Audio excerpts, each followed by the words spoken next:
Hello, and this is Delia again, and I'm reading the Vampire Diaries, The Awakening, and I'm on chapter 14, and this will be chapter 6. Part 6. It's either part 6 or part 7. Like a crow, and for Vicky, Stefan, you said that you can cast confusion over weaker minds. Overpower them. Couldn't that be what Damon was doing to you? Overpowering your mind as you can overpower humans? Yes, and shielding his presence from me. There was a mounting excitement in Stefan's voice. That's why he hasn't answered my calls. He wanted just what's happened to him to happen. He wanted just what's happened to happen. He wanted you to doubt yourself, to think you were a killer. But it isn't true, Stefan. Oh, Stefan, you know that now, and you don't have to be afraid anymore. She stood up, feeling joy and relief course through her.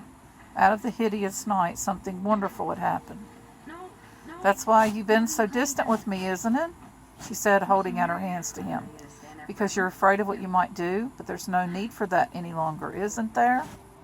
He was breathing quickly again, and he eyed her outstretched hands as if they were two snakes. You think there's no reason to be afraid?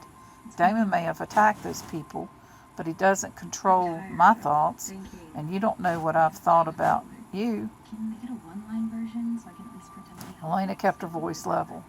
You don't want to hurt me, she said positively. You okay? No.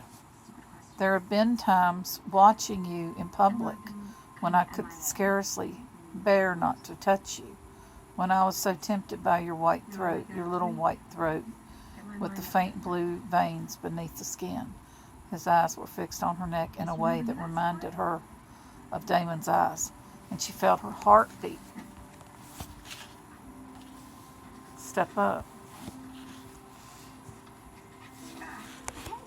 Times when I thought I would grab you and force you right there at the school. There's no need to force me, said Elena.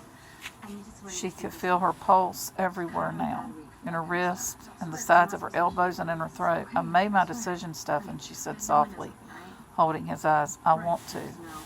She swallowed thickly. You don't know what you're asking for. I think I do. You told me that it was with Catherine, Stefan.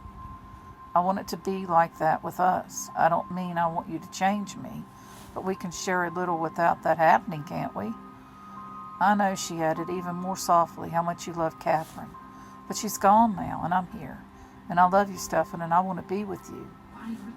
You don't know what you're talking about. He was standing rigid, his face furious, his eyes anguished. If I once let go, what's to keep me from changing you or killing you? The passion is stronger than you can imagine. Don't you understand yet what I am and what I can do? She stood there and looked at him quietly, her chin raised slightly. It seemed to enrage him. Haven't you seen enough yet? Or do I have to show you more?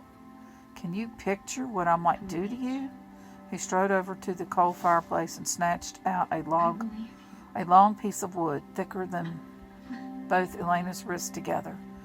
With one motion, he snapped it in two like a matchstick. Your fragile bones, he said. Boy, I'm done being your little slave girl. You seriously hurt me, and I will be damned if you... Across the room was a pillow from the bed. He caught it up, and with a slash of his nails, left the silk cover in ribbons.